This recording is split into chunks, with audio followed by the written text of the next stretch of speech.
Este templo de amor e de paz, que ao despertar de um novo homem nos induz, te conclama, irmão, de última hora a ingressar. É diferente, é. Boa noite a todos. Chegou? Então pronto. Boa noite a todos. É uma alegria estar de volta a essa casa, né? O ano passado mesmo eu estava aqui e estava me lembrando com elas ali. Teve o almoço depois, né? Depois do seminário. Então, hoje nós estamos de volta e também porque sentimos a alegria muito grande de rever os amigos e estar nesse ambiente que sentimos tão logo chegamos, o ambiente elevado, o ambiente bastante trazendo para nós vibrações muito boas, né? E isso tudo mostra o trabalho que a casa realiza. Nós vamos falar esse tema porque hoje em dia nós sabemos pela mídia, nós sabemos pelos casos relatados, nós sabemos muitas vezes até por pessoas amigas, parentes, que passam por tragédias, por dificuldades, por problemas gravíssimos. Portanto, nós estamos vivenciando um momento de muita dor, muita dificuldade. Emmanuel, ele fala que ele tem uma mensagem cujo título é Crises, e ele fala dessa crise geral que está acontecendo, mas ele acrescenta que é através da crise que há um processo evolutivo. Então, para evoluir, muitas vezes, a crise, mas aí abrangendo as questões da natureza, que nós estamos vendo que a natureza ela está também mostrando situações desequilibradas, porque o próprio ser humano devastando os mananciais e também poluindo tudo e fazendo tudo isso que nós sabemos que não precisamos de mencionar, mas isso está gerando uma série de implicações, a mudança climática e outras coisas mais. Porém, a parte moral, essa parte do sofrimento moral, do sofrimento espiritual que as pessoas estão vivendo e muitas vezes situações de crise física também, tudo isso, esse conjunto denota esse momento que é o momento da transição planetária. E isso, pelo que a espiritualidade tem trazido para nós de informações, isso não acontece assim suavemente, pelo contrário, acontece com essas crises, com esses problemas todos, porque é um momento de definições, de testemunhos, e isso tudo mexe com a condição dos próprios ser humano, a condição da natureza e vai por aí afora. Mas a questão da tragédia coletiva, a questão também da tragédia individual, isso muitas vezes fica sem uma resposta, sem uma explicação lógica. É claro que nós sabemos que a doutrina espírita tem a resposta. A doutrina, como o Consolador prometido por Jesus, só consola porque esclarece. Porque se não esclarecesse, tudo ficava do mesmo jeito. Quando a pessoa sofre um revés na vida, alguma coisa trágica, alguma coisa muito dolorosa, ou mesmo até nem tanto, porque muitas vezes uma coisa mais leve, não tão assim desestruturada na vida da criatura, mas mesmo assim ela pergunta por quê? A única coisa que vem à mente da pessoa, se tem passando por um sofrimento, qualquer coisa assim, é por quê? Por que eu estou passando isso? A primeira pergunta. Por que está acontecendo isso? Por que não acontece com as outras pessoas, está acontecendo comigo? E esse porquê fica no ar. A resposta a doutrina espírita apresenta para nós. Porém, precisamos aprofundar um pouco para entender esse mecanismo, os mecanismos da justiça divina. Sabemos que a justiça divina é perfeita, ela é equânime, ou seja, igual para todas as criaturas. Não tem pessoas castigadas, perseguidas pela justiça divina, injustamente sofrendo, e nem também pessoas premiadas. Tanto não existe por um lado quanto não existe por outro.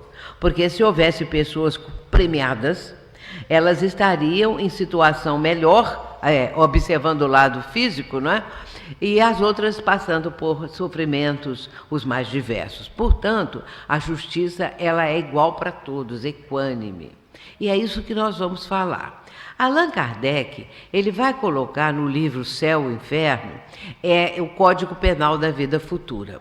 O Código Penal, ele nos traz uma visão de como funciona essa questão na vida espiritual, as consequências, os resultados, os porquês. O Código Penal, ele está no livro Céu e Inferno, na primeira parte, no capítulo 7. Esse capítulo tem até um título muito interessante, A Carne é Fraca. E aí, os espíritos, não está perguntando, está só lá se a carne é fraca. Os espíritos vão explicar, e Allan Kardec também, que não existe isso de dizer que a pessoa comete um crime, que a pessoa comete um deslize na vida, que entra por uma situação que vai ser para ela depois altamente prejudicial por conta do corpo físico que é fraco. A carne é fraca é o corpo físico. Então, a culpa é do corpo físico, que tem exigências que a pessoa não consegue controlar. Na verdade, as exigências é do espírito da pessoa, mas ela, para dar uma sustentação, uma explicação, uma coisa assim que livre propriamente da responsabilidade, ela vai dizer, a culpa é do corpo físico, é da carne. A carne é fraca. Mas aí Allan Kardec vai mostrar que tudo é do espírito, que comanda o corpo físico, que é uma veste transitória, uma veste que tem uma durabilidade pequena, mesmo aquele que vive mais de 100 anos, a durabilidade do corpo físico ela é pequena, observando a questão da nossa imortalidade, comparando, porque nós somos espíritos imortais. E, portanto, nós temos diante de nós a imortalidade. E, a partir dessa ideia, nós vamos abrindo o nosso raciocínio. Vamos começar para falarmos um pouco, inicialmente, como preparação do assunto, digamos assim. Vejamos da seguinte maneira. Eu gosto sempre de começar com uma frase do mestre. É o momento em que os fariseus chegaram perto de Jesus para fazer uma pergunta. Porque Jesus falava muito do reino, o reino de Deus, o reino dos céus, e eles queriam saber aonde ficava o reino. E é por isso que eles vão perguntar a Jesus, aonde fica o reino? E Jesus vai dizer que o reino não vem de modo visível. Nem vão dizer, vede aqui ou vede ali, porque o reino de Deus está dentro de vós. É claro que os fariseus não compreenderam. Eu sempre digo que eles devem ter saído ali mal-humorados, aborrecidos, que não tiveram uma explicação. Como é que o reino de Deus pode estar dentro de nós? Então foram embora e não tiveram a resposta. Tiveram, mas não entenderam.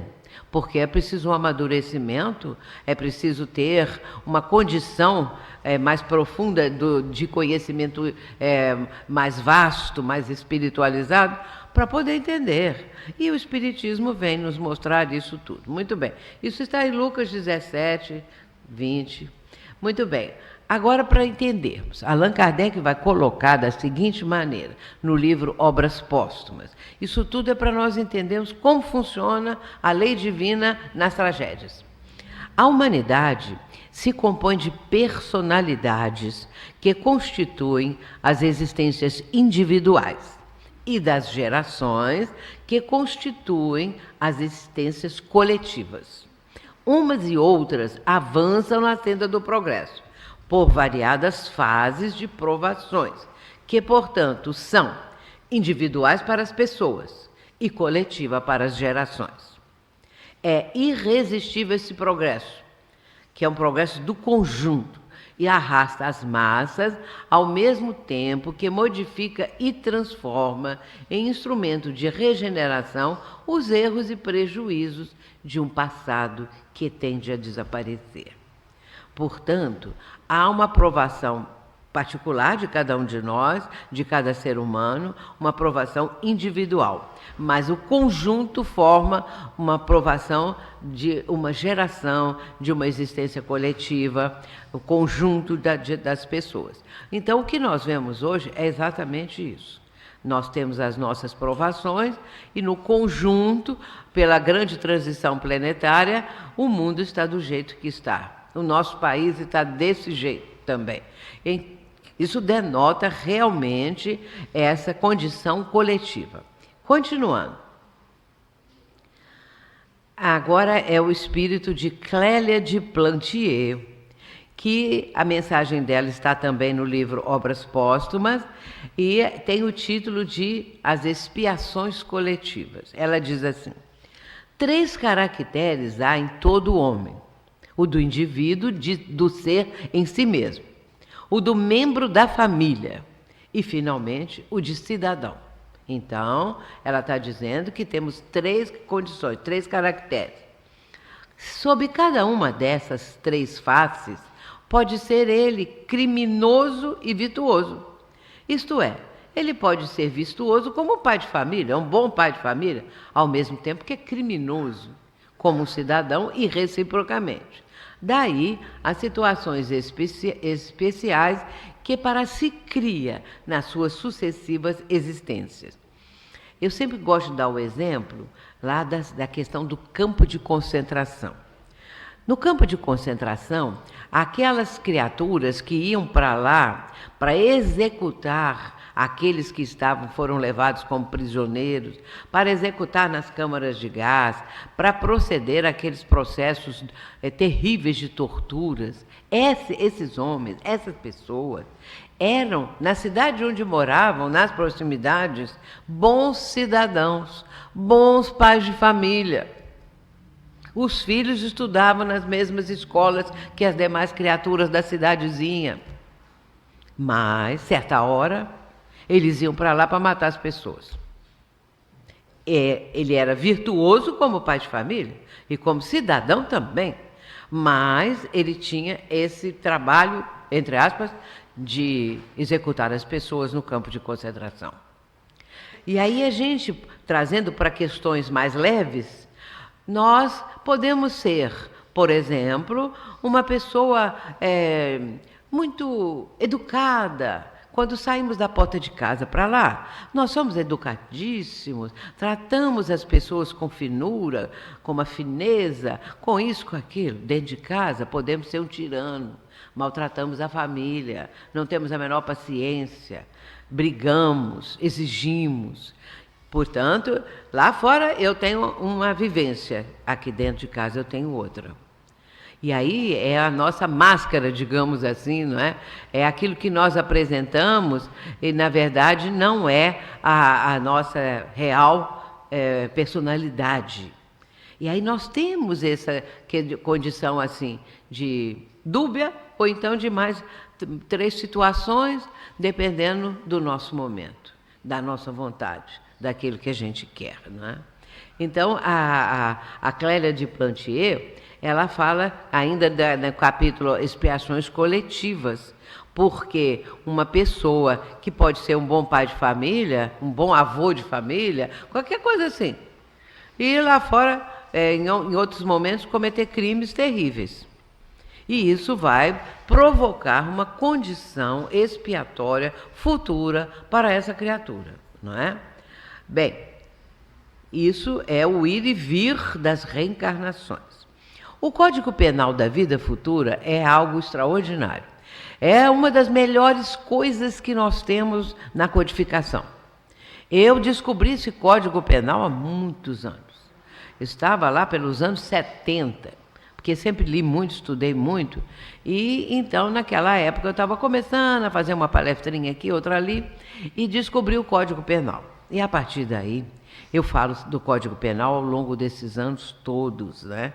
E sempre descobrindo mais alguma coisa. São 33 itens, mas ali está toda a trajetória do espírito.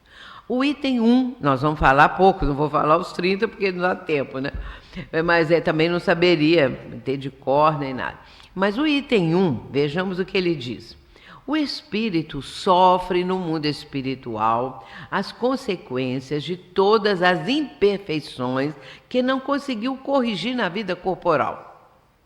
O seu estado feliz ou desgraçado é inerente ao seu grau de pureza ou impureza. O espírito vai, ao desencarnar, encontrar na vida espiritual o que ele plantou. Jesus mesmo disse, a cada um segundo as suas obras, o que a pessoa fez vai receber.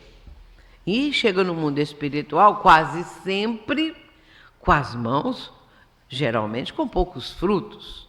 É raro ele chegar lá com frutos, as mãos repletas de bons frutos. Na maioria dos casos, o espírito chega com muita coisa ainda para acertar. Ele, no mundo espiritual, ele vai encontrar suas próprias imperfeições, suas dificuldades íntimas, os erros que cometeu, vai se defrontar com aquilo.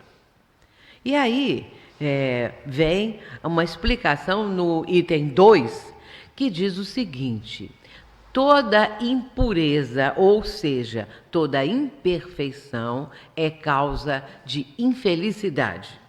E nós só somos infelizes porque somos imperfeitos. A felicidade depende da nossa pureza, do espírito. O espírito puro, ele alcança a felicidade plena. Mas quanto mais o espírito apresenta imperfeições, ele está afastado da felicidade. E aí Kardec dá um exemplo. Ele diz assim: felicidade completa só com a perfeição. Quem tem 10 imperfeições e venceu 4, já está mais perto da felicidade.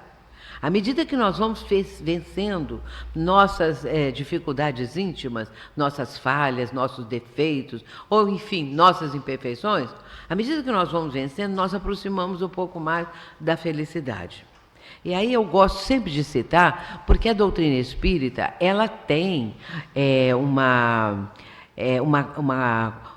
vamos dizer assim, uma lógica, ela tem uma ligação entre as próprias obras da codificação que é perfeita.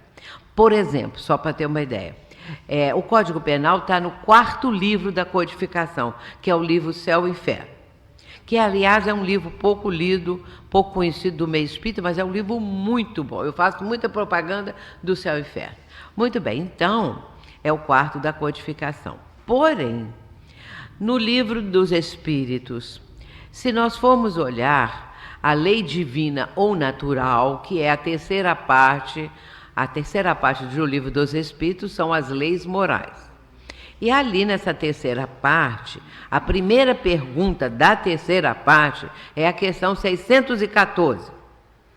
Nessa questão 614, Allan Kardec pergunta: que é a lei natural? E os espíritos respondem: a lei natural é a lei divina. E acrescenta: e os homens só são infelizes porque dela se afastam. Vejamos o que fala o Código Penal: que nossas imperfeições são causa de infelicidade, porque nós nos afastamos da lei divina. Nós não estamos cumprindo a lei, nós não estamos de acordo com a lei, afinal de contas, nós estamos muitas vezes em oposição à lei, contrário à lei divina. E o que acontece então? Infelicidade. O homem só é infeliz porque dela se afasta, porque se afasta da lei divina.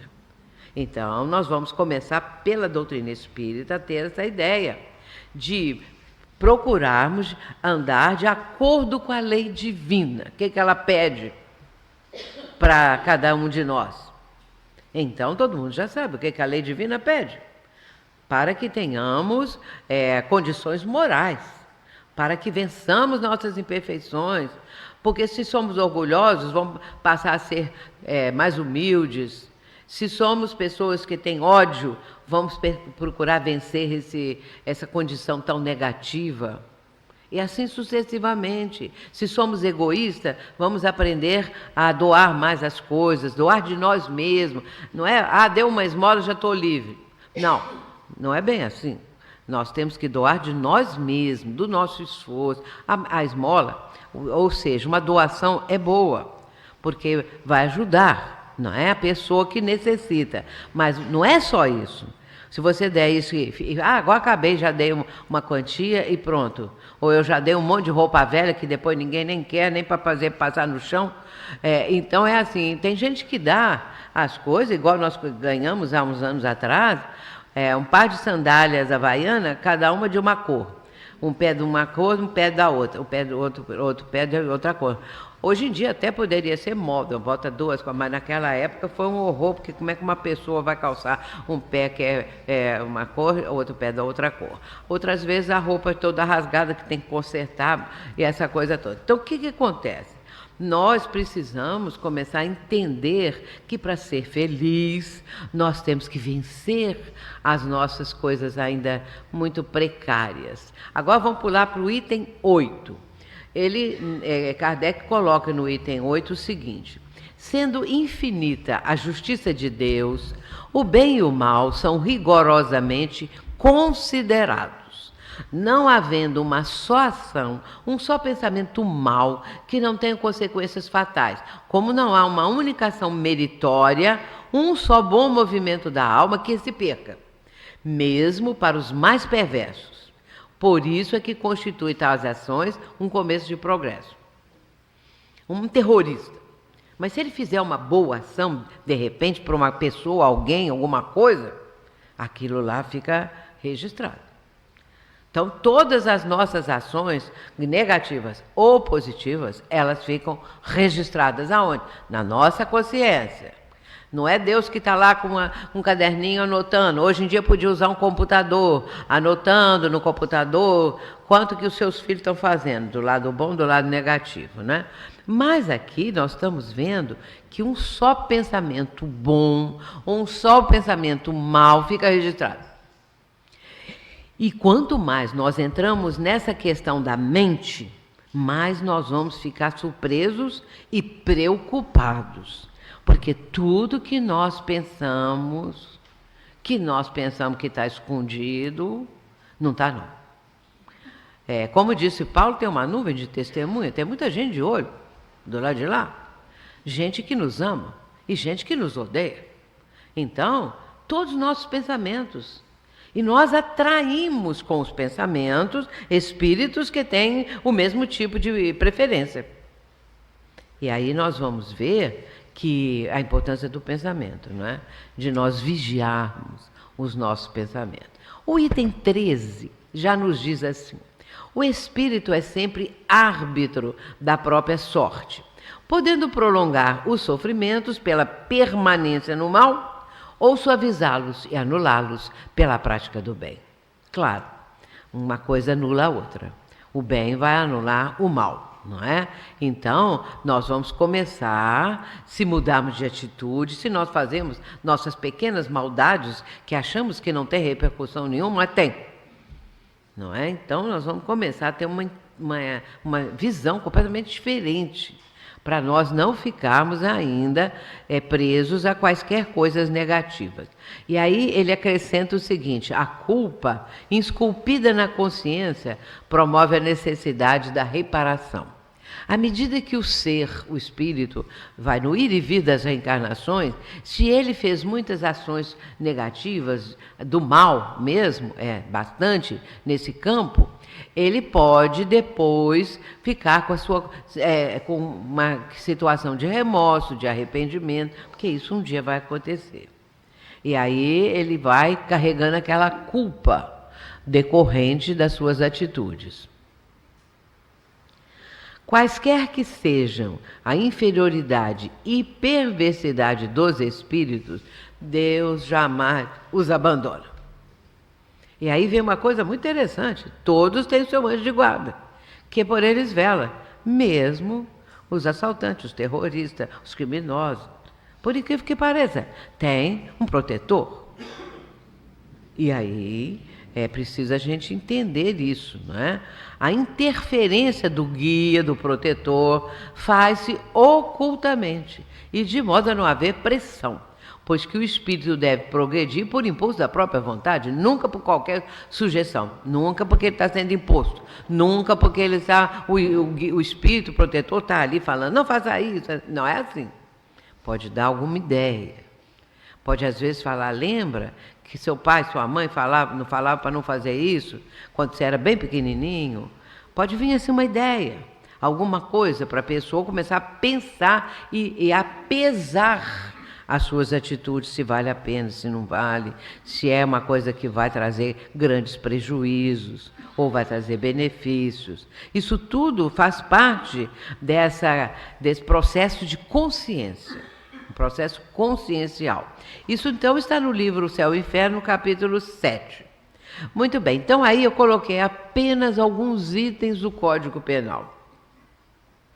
E o livro Céu e Inferno ele é tão importante que na segunda parte ele apresenta 66 comunicações de espíritos que vieram relatar o que eles encontraram no mundo espiritual após desencarnar. Então é muito interessante. Cada um vai contar o seu caso, o que foi que aconteceu. E Kardec vai selecionando essas comunicações e em 7 categorias ele coloca os espíritos comunicantes. Então tem os espíritos felizes, que quando desencarnaram, por terem tido uma vida reta, uma vida digna, uma vida de amor ao próximo e ao bem, essas pessoas do lado de lá são chamadas de espíritos felizes por Allan Kardec, que vai colocá-los na primeira categoria. E depois vem vindo. Depois tem mais adiante, tem o espírito suicida, criminosos. Depois tem criminosos arrependidos. Que quando chegam no mundo espiritual, o criminoso vai encontrar as suas próprias culpas, suas próprias obras, e aí ele acaba se arrependendo. Então é muito interessante, espíritos sofredores e vai por aí afora. Isso nos dá, assim, uma visão de como funciona a mecânica da justiça divina. Mas aí tem uma questão em O Livro dos Espíritos, que é a 621, que eu sempre falo, que é uma das mais importantes. Essa questão 621, Allan Kardec vai perguntar aos espíritos, onde está escrita a lei de Deus? Onde está escrita a lei de Deus? A pergunta é notável. Aliás, o ano passado, desencarnou um jornalista, acho que em São Paulo ou no Rio, e eu não conhecia, porque é tanto jornalista, não conhecia o nome dele, né? Tanta gente e tal, e esse, pelo menos, eu nunca tinha ouvido falar. E ele, então, desencarnou. Mas, naqueles dias, depois de noticiar a desencarnação, aí começaram a trazer as frases dele, desse que desencarnou. E aí, o nome dele era Antônio Drummond. E entre as frases dele, eu encontrei uma que caiu direitinho numa coisa que eu falo sempre. Eu falo assim, Kardec sabia fazer as perguntas, mas é mais importante porque ele sabia a resposta. Eu sempre falo isso. Kardec, quando fazia uma pergunta, ele sabia a resposta. Porque só quem sabe a resposta sabe fazer a pergunta. Senão, não sabe. Sem conhecer nada, vai fazer uma pergunta do nada? Então, pode observar as perguntas. Como que elas vão crescendo, como elas podem ser selecionadas, como que elas podem ter uma visão que vai desaguar num ponto que ele quer chegar. Então, era claro, um espírito que veio para ser o missionário da terceira revelação. Não podia chegar aqui sem saber quase nada. Ele tinha que saber. E então, sabendo fazer... Aí o Antônio Drummond dizia assim, por que a pergunta é importante? Porque suscita uma boa resposta. Então, quando a pessoa sabe fazer a pergunta, a resposta que vai atender ali aquela pergunta que foi feita é uma resposta elucidativa, uma resposta que acrescenta. Geralmente, quando a gente vê essas entrevistas na televisão, se estão entrevistando um autor de algum livro, alguma coisa, a pessoa lê o livro para fazer a pergunta, senão não pode fazer. E aí diz assim, naquele seu livro, você diz isso assim. O que você queria dizer? Quer acrescentar mais alguma coisa? É importantíssimo. Então, Jesus, que enviou Allan Kardec como missionário da terceira revelação, é um espírito totalmente preparado para isso. E aí ele vai fazer essa pergunta. A 621, depois vem a 625, né? Que faz pergunta quem é que Deus tem oferecido à humanidade para ser seu modelo e guia, que a resposta é Jesus, né? Mas a 621 pergunta, onde está escrita? A lei de Deus, a resposta na consciência. Agora vão lembrar lá os fariseus, 2000 anos atrás, perguntaram. E o que Jesus respondeu? Onde fica o reino de Deus? Dentro de vós. Aonde? Dentro de vós. Não é das coisas da matéria, do espírito, na consciência. A lei de Deus, o reino de Deus está na nossa consciência. Muito bem. A Joana de Ângeles, ela diz assim, a consciência, agora vai explicar a consciência, né? A consciência não é inteligência no sentido mental, mas a capacidade de estabelecer parâmetros para entender o bem e o mal, optando pelo primeiro e seguindo a diretriz do equilíbrio das possibilidades latentes, que estão presentes, latentes, não é? Desenvolvendo os recursos atuais em favor do seu futuro, do seu vir a ser. A consciência, nos seus variados níveis, consubstancia a programação das ocorrências futuras, através das quais conquista os patamares da evolução. Porque a consciência também tem algo que é muito importante, isso está no Livro dos Espíritos. A consciência é porque a pessoa, ela significa que a pessoa sabe que existe. Então, cada um de nós sabe que existe. Você não vai pensar que você é aquela outra pessoa que está lá, que é aquela lá que você acha que é rica, aquele que é bonito, aquele que é... Não, você sabe que é você. Os animais nós sabemos, por mais inteligentes que eles sejam, o pensamento deles é fragmentário. Eles não sabem que existem. Então, um cachorro não chega em frente a um espelho e fala assim, eu sou o Sherlock. Sherlock é o cachorro que tem lá em casa. Então, estou dando o exemplo dele. Eu sou o Sherlock. Não, ele não sabe que ele é o Sherlock, ele não sabe que ele existe enquanto um cachorro, uma inteligência, ele não sabe. Então, é muito interessante isso. Agora, nós sabemos. Quem sou eu? Sabemos. E aí o Espiritismo amplia isso de uma maneira fabulosa com a explicação das reencarnações. E que quando nós fomos criados, nós éramos lá das cavernas, que viemos, até os dias de hoje, não é? Ainda a Joana, ela vai dizer da seguinte, não, agora não é Joana não, agora já é outra coisa. Como a misericórdia divina se evidencia? Como que ela se evidencia na nossa vida? Vamos ver. Primeiro, amor de Deus a todos os seus filhos. Amor equânime, amor igual. Nenhum é preferido e nenhum é perseguido. Então, é igual para todos. A justiça divina é perfeita, com equidade. Outra coisa que se evidencia a misericórdia divina é a oportunidade do progresso, a evolução. Tudo evolui, tudo progride, nada fica parado, estacionário. A nossa vida é assim, a gente pode observar, ela tem fases. Ela tem ciclos, porque começando lá, desde a infância, depois na fase adulta, nós vamos vendo aquelas partes, aqueles períodos em que muitas vezes nós somos provados, testados. Em outros momentos nós sentimos que nós estamos muito felizes porque está vindo coisa boa, mas de repente você pensa, por que não fica só coisa boa, por que tem que vir coisa ruim? Mas isso tudo faz parte de nós mesmos, não é? A reencarnação é uma das leis que evidencia a misericórdia divina, que nos oferece a oportunidade, nos oferece uma oportunidade de resgatar a nós mesmos, de nos redimirmos do nosso passado.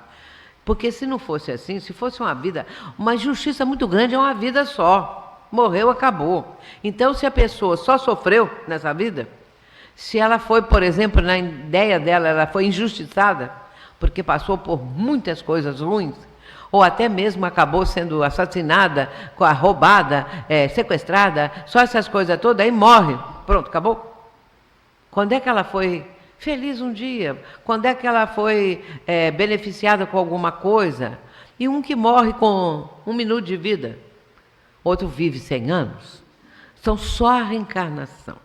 E aí eu vou fazer uma paradinha para falar sobre bala perdida, porque senão depois nós vamos entrar nos outros aspectos e não vai dar tempo.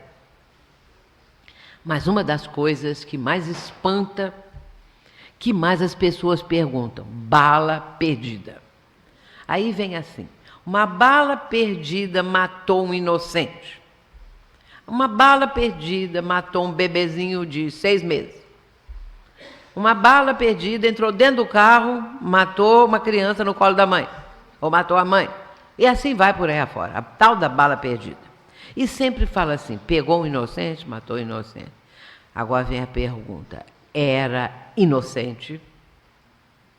A gente pensa que é inocente, que a pessoa não tem nada a ver com aquele contexto. Se os bandidos estão atirando e matando, de repente, uma pessoa que não tem nada a ver, está lá longe, a bala vai lá. Aí era um inocente. Inocente no sentido que não fazia parte daquela circunstância. Mas era inocente? Se for inocente, Deus é injusto. Não é inocente, porque é um espírito milenar. Se atingiu um bebezinho, foi por acaso? Era um inocentinho que estava ali? Não, era um espírito antigo. Por que chegou lá? Porque tinha que chegar lá. Porque depois nós vamos ver aqui Allan Kardec falando. Seja por uma tragédia, seja por uma morte natural, de doença, de qualquer coisa, a hora que chegar, tem que ser. Não tem jeito. Aquela é a hora. Então não tem jeito. Pode haver uma moratória. Hoje em dia a gente sabe que tem uma moratória, mas em circunstâncias muito especiais, específicas, né? Bom, tirando para lá isso, inocência. Ninguém é inocente. Agora, vai dizer isso para a mãe do bebezinho de 6 meses? A gente não vai dizer isso, né? Não, ele não era inocente, porque ele era um espírito antigo, mais velho que você, mais velho que o pai, mais velho que a mãe, mais velho que todo mundo da família. A gente não vai dizer isso. Agora, o Espiritismo nos mostra nisso aí várias situações. Primeiro, um resgate por alguma coisa, vamos dizer, que nome que eu vou usar, terrível do passado. Pode ser uma pessoa que no passado tirou a própria vida. E aí vem, durante um período, com algumas dificuldades, alguma coisa. Mas pode ser porque o espírito pediu para passar por aquilo. Então a gente tem que ter muito cuidado. Se acontece isso, você não vai falar, era um suicida. Porque como é que a gente vai falar isso? Nós não temos, vamos dizer, nós não temos o passado dessa pessoa escrito para nós, o livro da vida dele não está escrito para nós, vida no campo espiritual, nós não sabemos. Como nós vamos falar isso? Era um criminoso. Não podemos falar isso, temos que ter cuidado. Mesmo porque vai ferir a família, vai fazer a família ficar muito aborrecida, porque você está falando, meu filho, aquela criança linda, maravilhosa, bondosa, aquela pessoa, isso com a pessoa aqui, está falando que é o criminoso, está falando que foi um suicida, está falando que matou alguém. Não, nós não podemos falar isso, porque ninguém vai aceitar. Agora, o interessante é entender isso. Vamos lembrar o cego de nascença. Jesus ia passando. Tinha naquele lugar ali um cego de nascença. E aí os discípulos perguntaram a Jesus, Senhor, quem pecou, ele ou seus pais por ele ter nascido cego? O que Jesus respondeu? Nem ele, nem seus pais, porque ele veio assim para atestar a glória divina, para mostrar a glória divina. Por quê? Porque o cego de nascença, ele tinha um sofrimento crédito. Não era um sofrimento débito, era um sofrimento crédito. Ele pediu e ele veio assim para que Jesus o curasse. Então, aquilo para ele era vamos dizer, uma trajetória na qual ele ia dar um salto de qualidade. Por isso é que Jesus fala, nem ele pecou, nem os pais. Porque ele veio assim para mostrar a glória divina, ou seja, a bondade de Deus, o fato de Jesus curá-lo, essas coisas assim. Então a gente precisa entender, às vezes o Espírito pediu para vir assim, porque tinha que passar por alguma coisa nesse campo, por mais que a gente pense, e pode até nos surpreender, mas se for inocente, Deus é injusto. Então, a questão das balas perdidas é essa. Vamos fechar a bala perdida e vamos passar para cá de novo. Livre-arbítrio. Dos pontos que evidencia a misericórdia divina é que ela nos concede o livre-arbítrio. Para tomarmos atitudes, para termos decisões na nossa vida, para fazer isso ou para fazer aquilo. E depois a certeza da vida futura, isso é importantíssimo. Porque quem não tem certeza da vida futura, morreu, acabou. Então, não tem nada que esperar depois da morte, não tem algo, não tem coisa nenhuma. Se não foi feliz aqui, só teve uma vida de terríveis sofrimentos, nunca vai alcançar uma felicidade. Se alguém o prejudicou de todas as maneiras, nunca vai entender essa questão, ou se prejudicou alguém, e assim sucessivamente, não é? Outro ponto importante é que nós todos temos o desejo incessante do melhor. Nós sempre queremos melhorar, é um impulso que nós temos. Seja no campo físico, seja no campo espiritual, moral. Agora, o Espiritismo vem evidenciar e nos convidar a esse progresso, a essa melhoria espiritual. Porque, é claro, felicidade completa só com a perfeição, diz o Código Penal da Vida Futura. Nós temos que vencer nossas mazelas, nossas imperfeições para termos felicidade. Aí vamos ficando um pouquinho mais próximo da felicidade. Por isso, esse desejo do melhor é um impulso que existe. É um impulso que nos faz melhorar desde as coisas do campo físico até as coisas do campo moral, espiritual e vai por aí afora.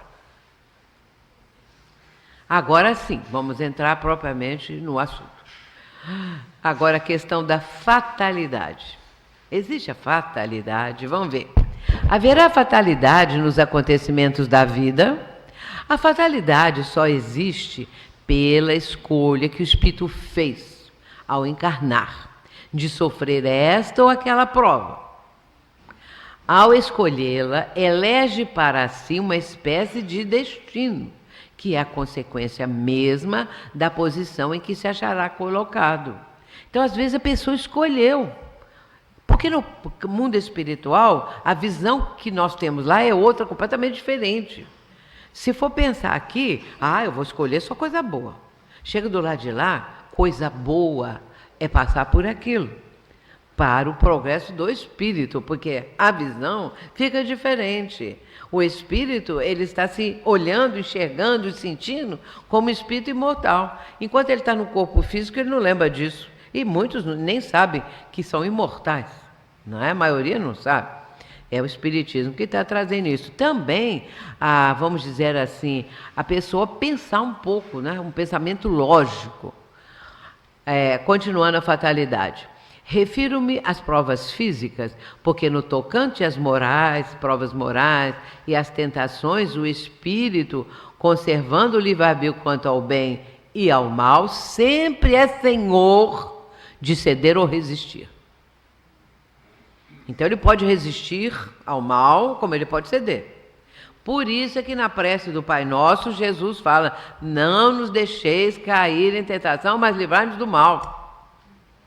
Porque é tão importante isso, que ele colocou na prece do Pai Nosso. Então, não nos deixeis cair em tentações. Emmanuel ele fala sempre que a tentação é de caráter universal. Toda pessoa tem tentação. Seja numa coisa pequena, seja numa coisa mais difícil, seja uma coisa que está prejudicando, uma coisa de caráter moral, que vai prejudicar a família e todo mundo, enfim, qualquer coisa. Então, todos temos uma tentação. Agora, resistir é que é importante. Mas a pessoa pode começar a resistir realmente por uma série de circunstâncias. Por exemplo, a criação familiar. Se ela teve uma criação que a levou para o bom caminho, para entender a importância da honestidade, disso ou daquilo. Embora que o espírito, aquela criança que se torna adulto, o espírito que ali está, embora tenha recebido boas orientações dos pais, pode resvalar, pode não seguir, mas alguns seguem. Porque aí a voz da consciência, o espírito benfeitor, o protetor pode falar, lembra do que sua mãe ensinou? Lembra do... Qualquer coisa pode acontecer assim, para fazer com que a pessoa pense melhor antes de incorrer de novo no erro, não é? Então a gente pode ceder ou resistir à tentação. Agora, que todo mundo tem uma tentação? Tem. E tem gente que tem muita tentação, várias. E aí a coisa complica muito, não é? Vencer é difícil. Flagelos destruidores. Vejamos. Com que fim Deus castiga a humanidade por meio de flagelos destruidores? E aí nós, às vezes, chamamos de flagelos, que a gente não usa mais, né, essa expressão. Por meio de tragédias, por meio de acontecimentos destruidores. Para fazê-la progredir mais depressa. Por isso é que Deus, apresentando isso à humanidade, propiciando, vamos dizer, propiciando, é como se fosse um castigo, mas é uma questão necessária, né? É preciso que se veja o objetivo para poder apreciar os resultados. Como os julgais somente do vosso ponto de vista pessoal, dai-lhes o nome de flagelos, em virtude do prejuízo que vos causam. Muitas vezes esses transtornos são necessários para que mais depressa se chegue a uma ordem melhor de coisas e para que se realize em alguns anos o que teria exigido muito mais tempo. Aí Kardec esclarece da seguinte maneira. Quer a morte venha por um flagelo, um desastre, qualquer coisa, ou por uma causa comum, ninguém deixa de morrer, que eu falei agora mesmo, né? Quando houver soado a hora da partida. A única diferença em caso de flagelo é que parte ao mesmo tempo maior número de pessoas. Quando acontece uma tragédia coletiva, por que aconteceu? Primeiro que pode ser ali, por exemplo, um tsunami, um vulcão erupção, uma enchente, qualquer causa da natureza. Mas ali estão 500 pessoas. Dessas 500, 420 desencarnam. E as outras conseguem escapar. Por que aquelas escaparam? Por que as outras acabaram desencarnando? Porque aquelas era a condição delas. Elas precisavam passar por aquilo. As outras que sobraram, elas não tinham ali uma cobrança da lei divina. Mais adiante iriam passar por qualquer coisa, não é? Iriam também desencarnar, seja por uma enfermidade, seja por uma outra coisa qualquer, mas acabariam também desencarnando. E aí a gente vê muitos casos que a pessoa é salva de um incêndio, qualquer coisa, para morrer mais adiante, daí a pouco, por uma outra circunstância, mas também às vezes trágica, porque tanta coisa acontece, tantos casos que nós ficamos sabendo, e isso tudo a gente vê como que funciona isso. Por exemplo, há pouco tempo teve aquela situação lá do Flamengo, que ali desencarnaram aqueles 10 jovens lá dentro daquele lugar lá. Quem podia imaginar uma coisa dessa? Não é? É claro que ali estava muito mal feito tudo. Se houvesse mesmo curto-circuito, não tinha nem como pensar de superar aquilo. Um lá conseguiu salvar, né? Muito bem, então aqueles 10 ali, jovens, o que houve ali? Não é? Então a gente fica pensando, aqueles espíritos poderiam ter pedido, poderiam precisar de passar por aquilo. Agora, a ajuda espiritual nessas horas é muito grande, que é o que nós vamos ver agora. Aí vem Emmanuel para explicar. Desencarnações coletivas. Reconhecemos em Deus o perfeito amor aliado à justiça perfeita. E o homem, filho de Deus, crescendo em amor, traz consigo a justiça imanente, justiça de Deus nele, convertendo-se em razão disso, em qualquer situação, no mais severo julgador de si mesmo. É o que eu falei, no mundo espiritual, tudo é diferente. Quando o espírito chega no mundo espiritual e se dá conta, primeiro, que não morreu. Segundo, que está ali consciente. Terceiro, que está lembrando das coisas que ele praticou na Terra. Entendendo o que é a vida imortal e eterna, ele vai pedir para uma próxima volta determinadas situações difíceis para resgatar aquilo que ele não fez, ou que fez mal feito. Por isso, eles são os mais severos julgadores de si mesmos, porque a consciência acusa.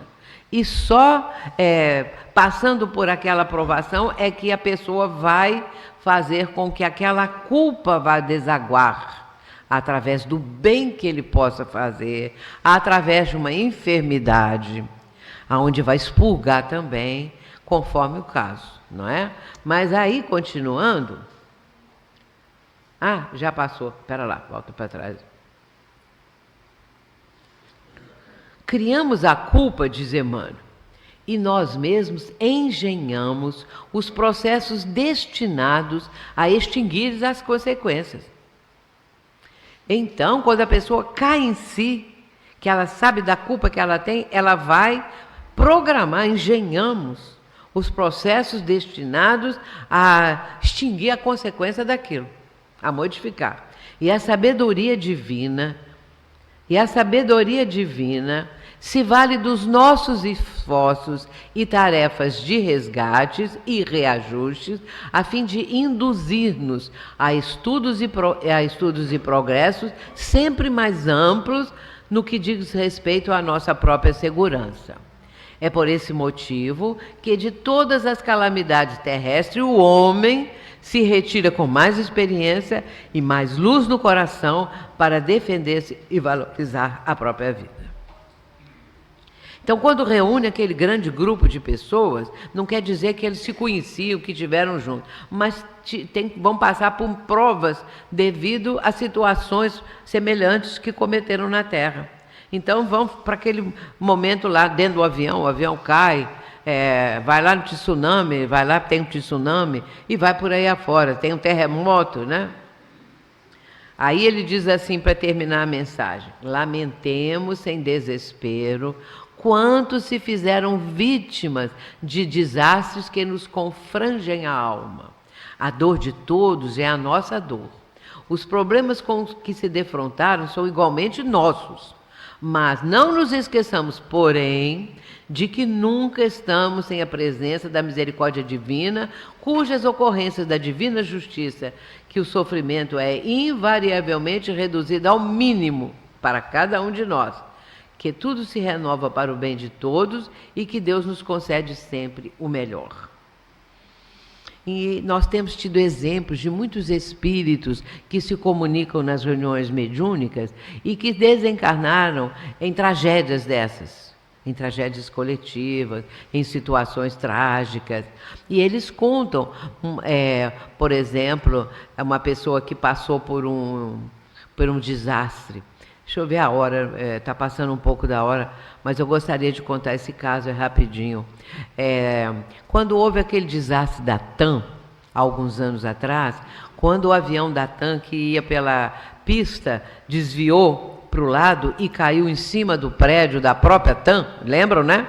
Morreram ali quase 200 pessoas ou 200 pessoas.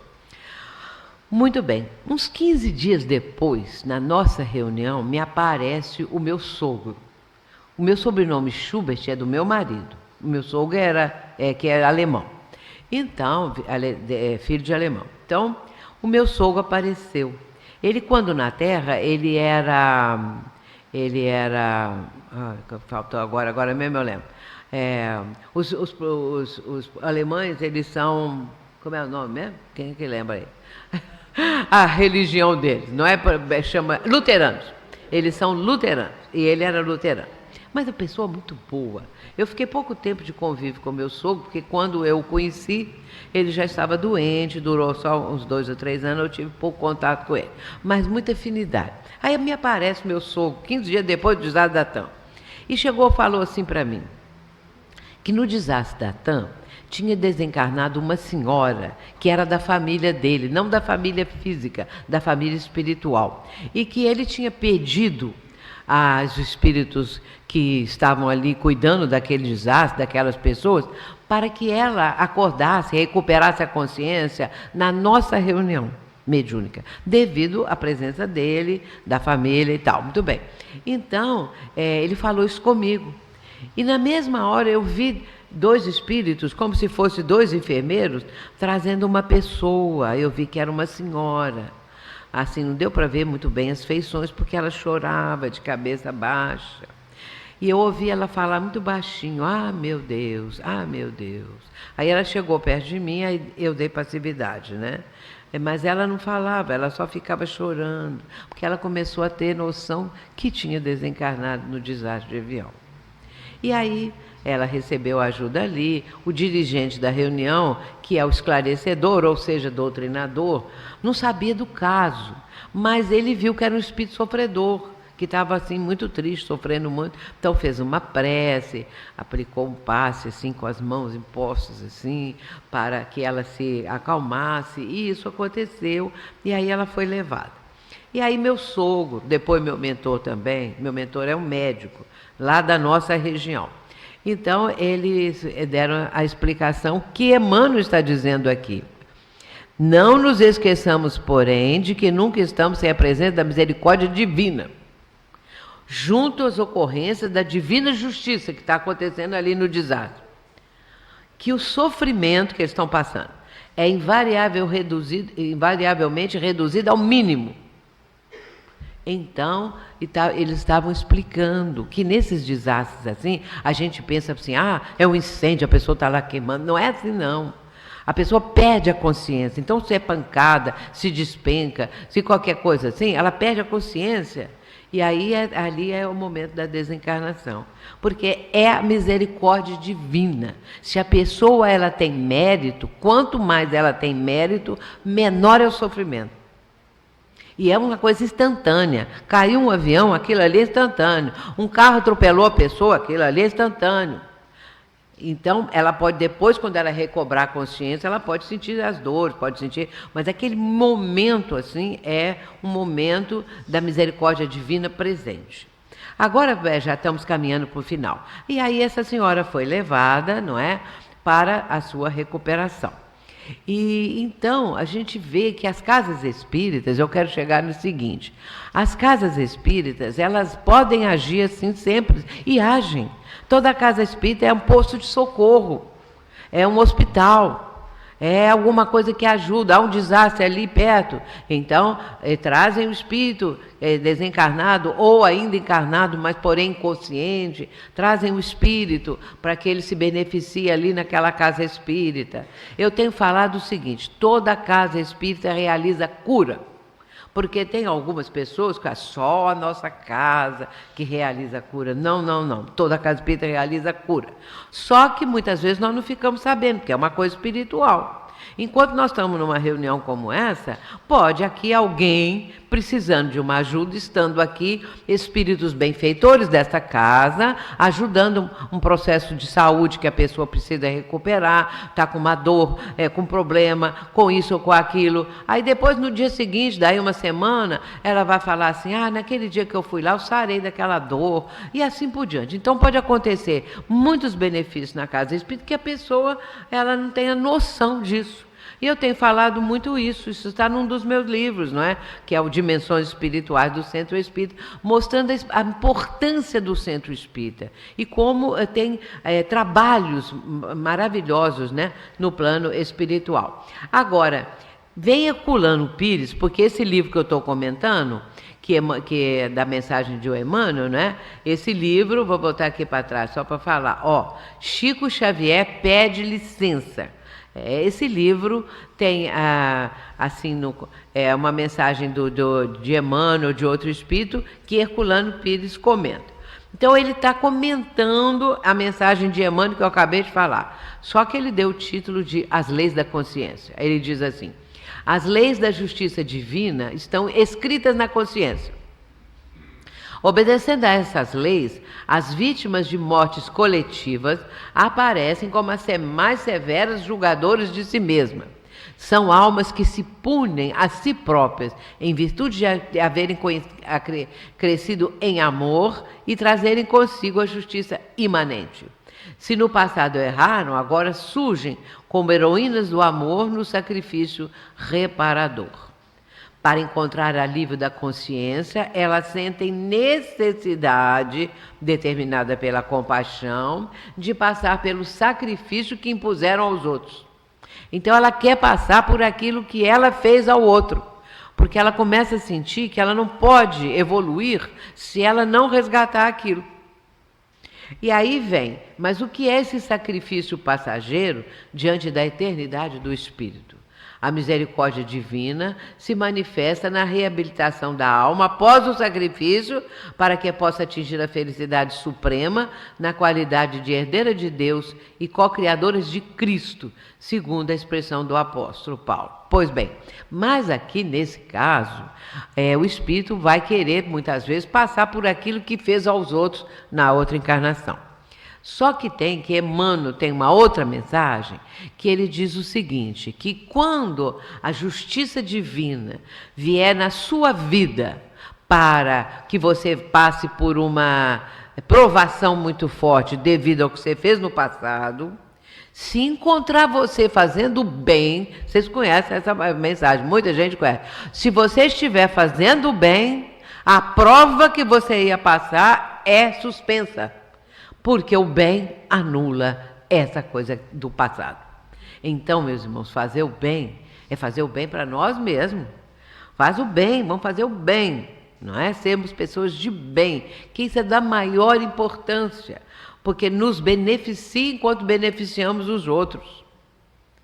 Então, nessa hora, se houver uma pessoa fazendo o bem, ajudando o próximo, ela vai passar por uma provação, vem a misericórdia divina através dos benfeitores, dos bons espíritos, e encontra a criatura fazendo o bem, se doando, ajudando e tal. E aí, então, a cobrança é suspensa.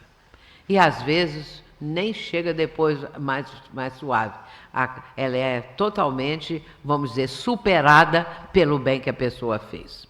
Então, agora caminhando para o nosso final, Código Penal da Vida Futura, resumindo, o arrependimento, a expiação e a reparação constituem as 3 condições necessárias para apagar os traços de uma falta e suas consequências. O arrependimento suaviza os travos da expiação, abrindo pela esperança o caminho da reabilitação.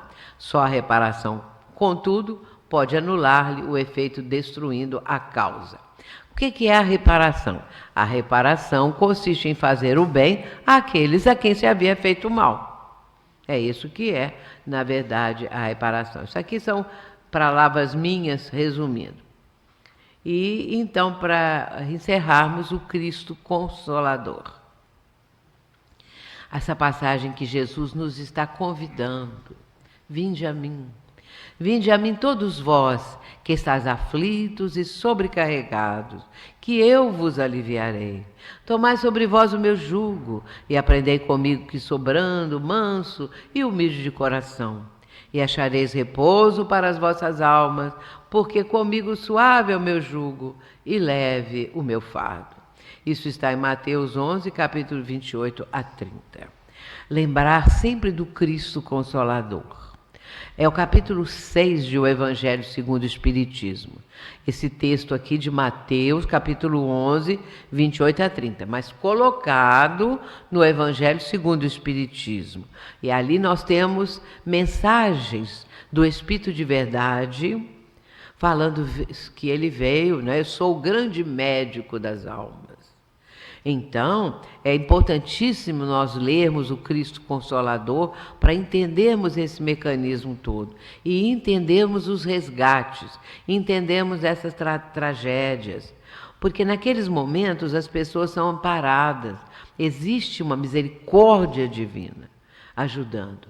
Como eu disse, aqueles 10 meninos, todos eles não devem ter sentido aquilo como a gente pensa que sentiram, não. Na mesma hora eles recebem ali uma inconsciência, alguma coisa, pode até, se eles merecerem, pode até o espírito já ser desligado do corpo, ou semi-desligado, dependendo do merecimento. Então a gente ficou muito abalado com aquilo e outras tragédias, lá Brumadinho, e por aqui e por ali, e avião que cai, essas coisas todas, não é? Sabendo que a misericórdia divina está presente, que ninguém é inocente. Mas também nós não vamos apontar o dedo acusador dizendo que aquele lá é culpado. Porque às vezes ele pediu para passar por aquilo para dar um salto evolutivo. Então, entendermos sempre o Cristo Consolador, que nos está convidando, vinde a mim todos vós. Ninguém fica de fora, todos. Aí ele fala do nossa condição, que estáis aflitos e sobrecarregados, que eu vos aliviarei. Essa é a mensagem de Jesus, que possa ficar para nós também, para a nossa reflexão dessa noite. Que Jesus nos abençoe, muita paz, muito obrigada.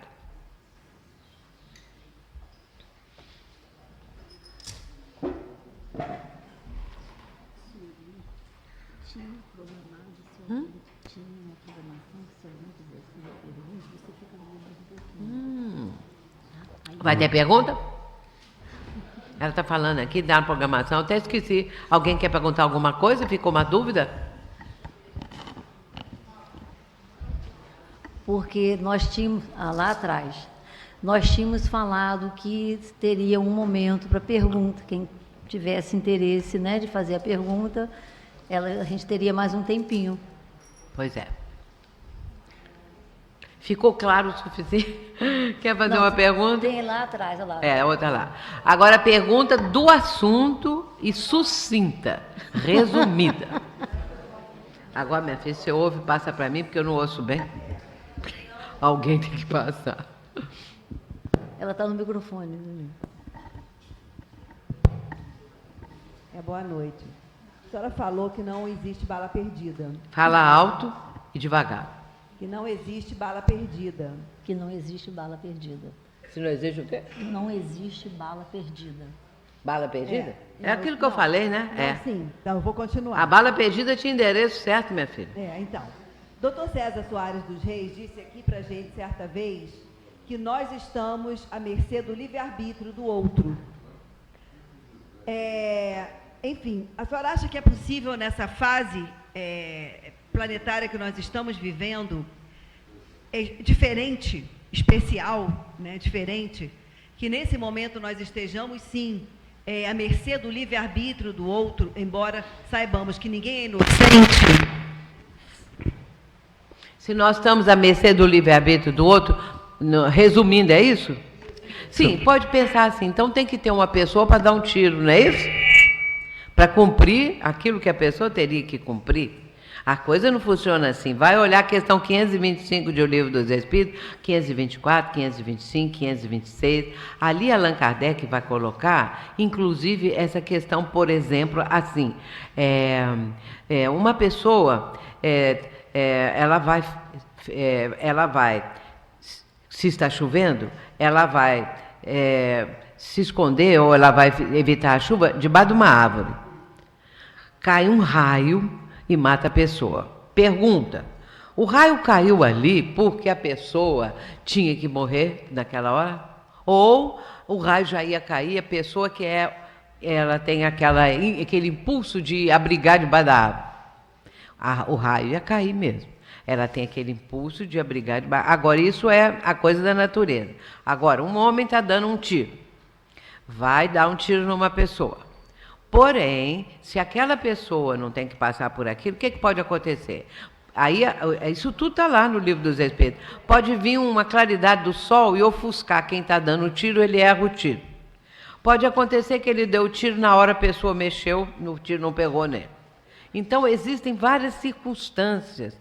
Não quer dizer que, para se cumprir uma provação, precisa ter alguém, então você vai lá e mata aquela pessoa lá, porque ela precisa passar por aquilo.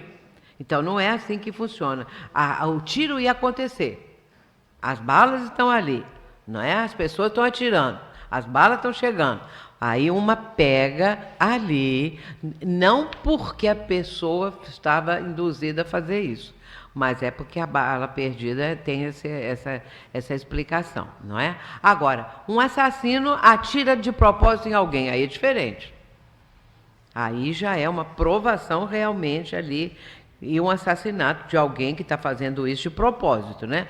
A bala perdida, no entanto, não havia o propósito de matar aquela criança que estava no colo da mãe. Então a diferença é essa. Deu para entender? Não sei se eu fiz bem a explicação. Então tá bom. Ali o senhor. Aqui.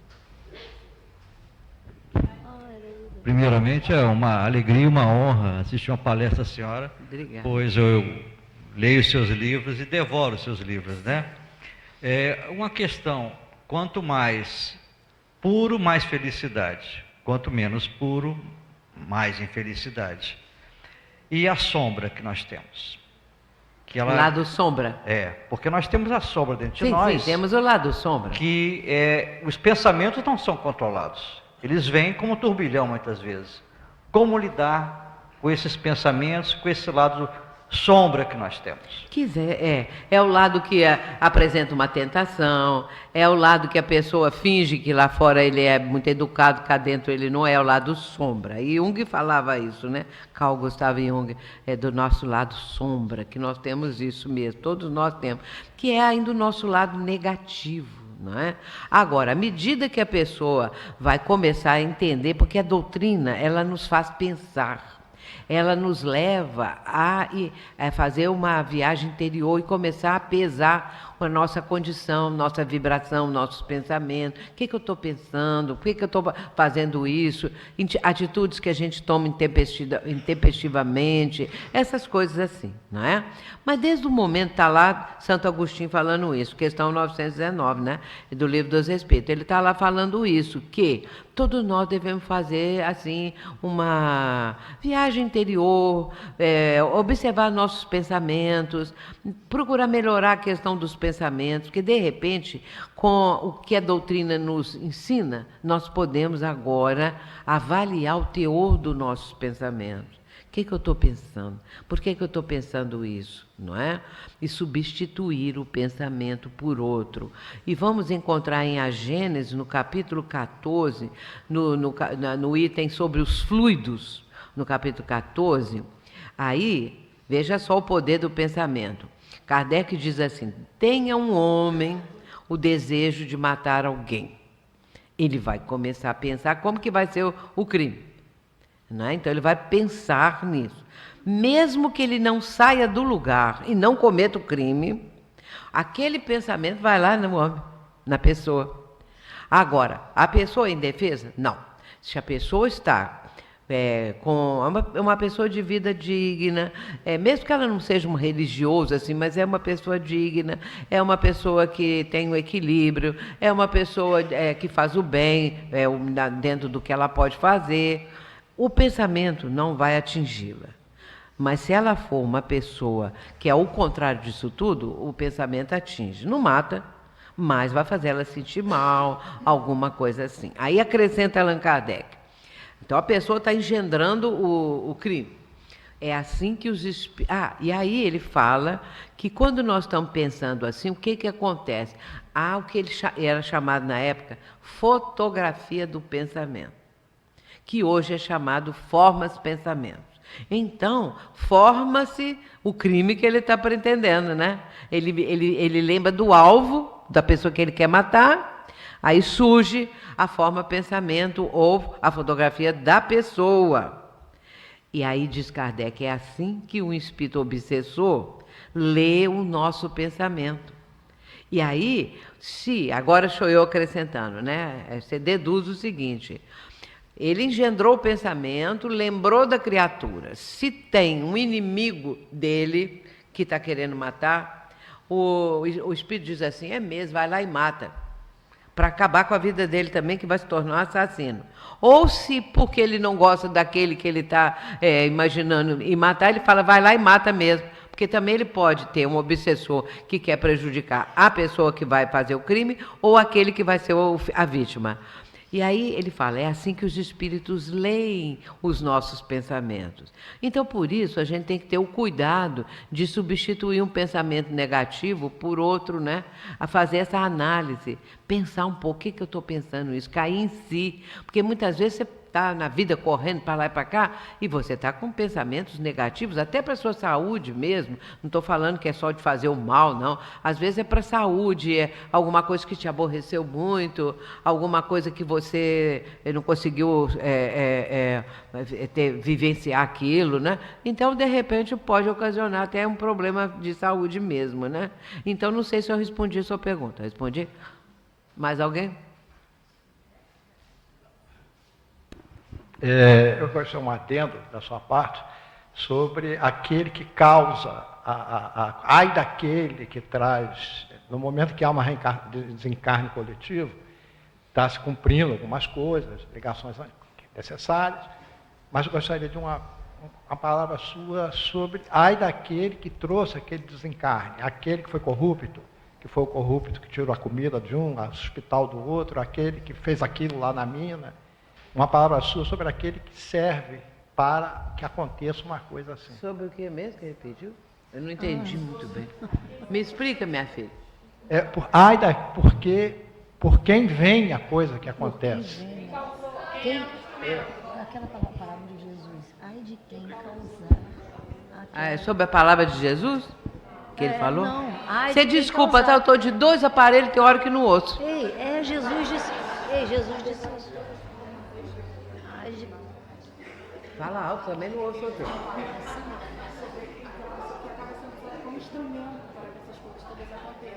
Ai daquele que seja um instrumento. Ah, sim, sim. E sim, aí aquele que eu falei lá com a moça lá, quando ela perguntou, né? Se a pessoa for instrumento disso, é isso? Pois é, então ela tem a responsabilidade, né? E se ela foi, por exemplo, uma pessoa que teve uma briga com alguém, uma briga de palavras, ou até mesmo de gestos, de qualquer coisa, uma briga violenta. Essa pessoa que foi a vítima da briga, sai dali e morre ali mais adiante por uma circunstância qualquer. Ai daquele que foi um instrumento, não é? Porque às vezes bateu na pessoa, fez qualquer coisa, né? Então esses meandros são difíceis da gente avaliar, porque eles podem ser de muitas maneiras. Agora eu quero falar uma coisa que eu na hora não falei. Por exemplo, tem um livro de André Luiz, Entre a Terra e o Céu, que fala de um desastre de avião. E nesse desastre de avião morreram 14 pessoas. E André Luiz estava conversando com o espírito, que agora esqueci o nome dele, que era o mentor ali do livro, cada livro tem um mentor, né? Então, ele pediu, porque eles iam lá resgatar os corpos, resgatar os espíritos que ainda estavam presos aos corpos. E aí André quis ir também. Não sei se vocês leram isso. André quis ir também, mas aí o benfeitor disse que ele não podia ir, não, porque ele não estava preparado para fazer aquele trabalho. E aí ele explicou o seguinte: a morte, o desastre é o mesmo para todos, mas a morte é diferente para cada um. Olha bem, o desastre de avião foi igual para todos, mas a morte é diferente para cada um, porque uns vão se desprender rapidamente do corpo físico, outros vão demorar uns dias, outros vão demorar muito tempo, dependendo do estado do espírito. Então, o desastre é o mesmo, mas a morte é diferente. Olha que sabedoria, né, gente? É uma coisa impressionante. Então é isso, né? Agora, por exemplo, vamos supor, o piloto ele fez uma coisa errada lá dirigindo o avião. Ele vai ser culpado? Vai dizer assim que não, porque se ele fez involuntariamente, alguma coisa aconteceu ali, ele não percebeu. Então existem nuances. Essas nuances, elas são às vezes tão variadas que é difícil a gente poder dizer isso, é aquilo, que tal. Então é isso, tá? Não sei se respondi.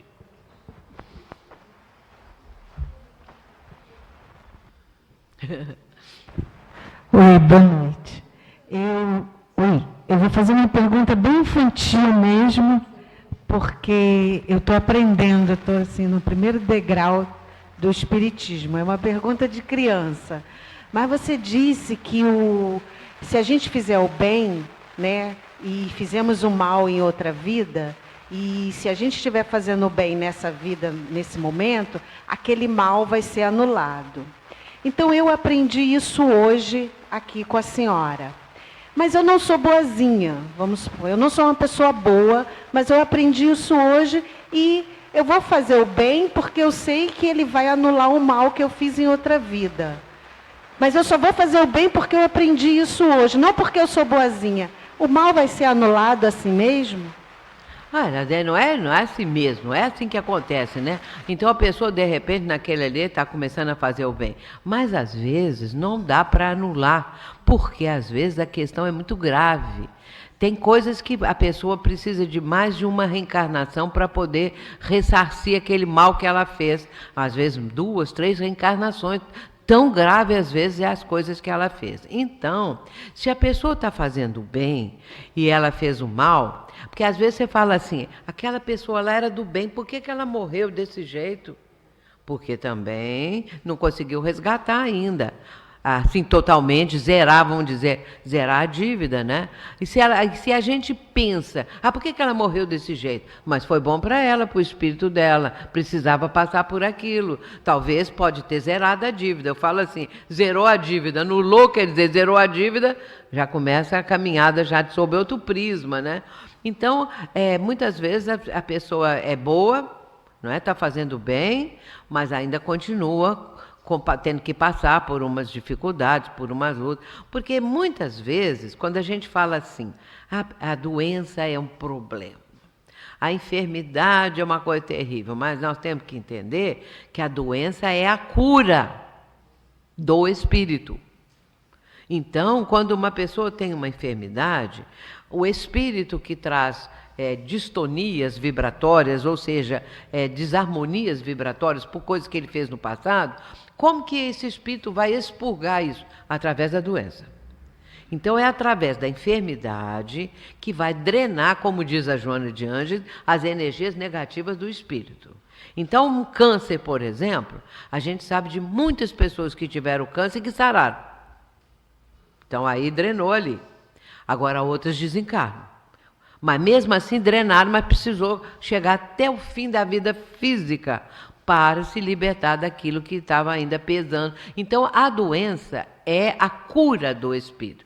Alguns anos atrás, quando eu viajava para o exterior, agora eu não posso mais por questões de saúde, mas quando eu viajava, eu estava nas imediações de Washington, eu estava nos Estados Unidos, eu estava em Maryland, ali numa universidade que fica próximo ali de Washington, da cidade, né? E ali em Maryland. Então, eu estava ali e me convidaram para fazer palestras na universidade, numa salas onde pessoas espíritas, que eram professores lá, me tinham convidado. E então, eu fui. E aí me pediram para falar sobre essa questão do sofrimento. E tinham 3 professores americanos, mas que falavam português, que entendiam bem e tal. E uma dessas pessoas era uma senhora. E eu aí, falando daqui, falando dali, eu falei assim, a doença é a cura do espírito. E aí aquilo foi um espanto para os 3 professores. E aí depois quiseram saber. E aí terminamos, ainda ficamos lá conversando e eu explicando. Agora que tem que explicar muita coisa, né? Porque eles não conheciam nada de espiritismo. Aí elas falaram assim, a senhora podia escrever, falando comigo, a senhora podia escrever um artigo sobre isso e a gente publicava. Então eu escrevi um artigo em português, mandei para o casal que me convidou, de brasileiros que davam aula nessa universidade e faziam pesquisas, e passei para eles, eles passaram para o inglês e foi publicado na revista. Entendeu? Então, a doença é a cura. Mas, para entender isso, só espírita mesmo. Para entender uma coisa, como que a doença pode ser a cura do espírito, né? A doença é a cura do espírito. Porque tudo que nós temos no campo físico é para extinguir alguma coisa, é para melhorar o espírito, não é? Então, agora, é claro que o corpo físico, ele apresenta muitas situações que são próprias do corpo físico, porque não tem outro jeito, é uma veste. Nós temos uma veste que é o corpo físico. Na verdade, nós somos o espírito imortal, não é? Então, essa veste, ela fica deteriorada. Ainda mais se nós estamos vivendo, né, a idade vai deteriorando a veste, porque tem pessoas que desencarnam ainda na juventude, na infância, ou até na idade madura, porém, não, às vezes estão com o corpo ainda não tão envelhecido. Mas quando começa a chegar o processo de envelhecimento mesmo, eu acho isso sensacional, para falar a verdade com vocês. Eu olho assim para mim e falo assim, estou enferrujando. Enferrujando, é um ferrugem que tem assim, essas manchas, são ferrugens, porque está enferrujando, é uma veste.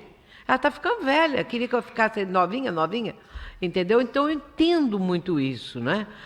Então aí a gente já sabe que toma mais para lá do que para cá, no meu caso, mais para lá do que para cá, né? Então, pode demorar, pode não demorar. Hoje, no programa da Fátima Bernardes, eu ia passando por ali, antigamente eu acompanhava muito o programa dela, agora não.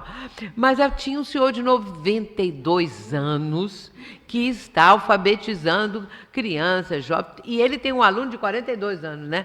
Um senhor de 42 anos, um rapaz, que é analfabeto. E ele está dando. O homem faz tanta coisa de 92 anos, então é extraordinário, está ele lá, todo lampeiro, todo engraçadinho, contando as coisas que ele faz, a ginástica que ele faz de manhã, não é mesmo? Aí eu fiquei ouvindo uma pessoa sensacional. Então, a gente vê, né, que o corpo pode estar numa fase de deterioração, mas a mente está mantendo esse corpo ainda um tempo, porque ele está fazendo coisa boa. Né? Mesmo que ele tivesse que desencarnar, de repente, qualquer coisa, chegou a hora, né? Então a gente não pode se revoltar com o negócio de velhice, terceira idade, não incomoda. Tem gente que fala, coisa horrível falar terceira idade. Eu falo, pode falar terceira, quarta, quinta. Então não me incomodo. Aí eu acho assim que é a época, né? Você tem que passar por isso. Então o ano passado foi muito interessante. Meu aniversário é dezembro. Em janeiro do ano passado, eu falava assim, esse ano vou fazer 80 anos. Eu falava. Ainda faltava passar os 12 meses praticamente, eu já estava falando. Então, quando eu cheguei nos 80, parece que eu já estava com 81, de tanto que eu falei que eu estava... agora eu já estou falando que eu estou com 81 agora. Então, é assim que a gente vive, né? Acho uma coisa boa, viu, meus irmãos? Mais algum? Já está na hora, né?